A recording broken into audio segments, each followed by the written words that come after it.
Izin Pak Putih bisa terkait dua perusahaan yang sejauh ini sudah proses yang perusahaan dua yang lanjut pertambangan AJB dengan sejauh ini udah tahap apa?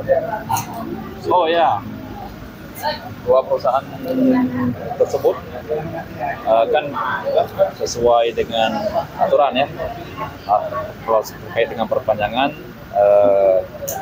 sebelumnya ada MOU antara pemerintah dengan perusahaan, tetapi setelah kita kaji MOU yang lama itu perlu diperbaiki, itu nggak sesuai ketentuan. Jadi kita sekarang dalam menjalankan roda pemerintahan itu harus sesuai dengan aturan, harus sesuai dengan ketentuan. Nah, MOU ini pemerintah antara eksekutif dengan legislatif, jadi terlibat dua-duanya. Pertama, yang kedua, sebelum MOU itu dilakukan, hal-hal teknis itu harus clear.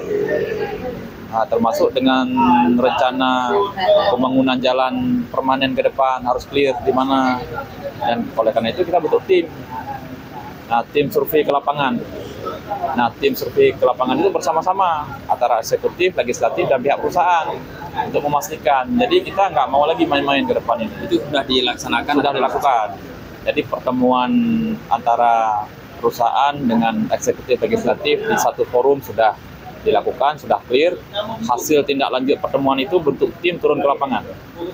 Tim ke lapangan juga sudah clear. Nah, sekarang kalau tidak salah sedang dilakukan rumusan draft MOU.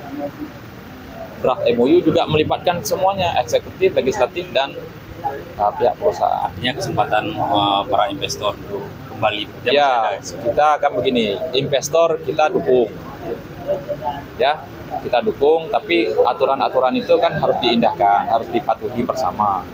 Kemudian masyarakat tidak dirugikan, itu aja kepentingan kita. Maksudnya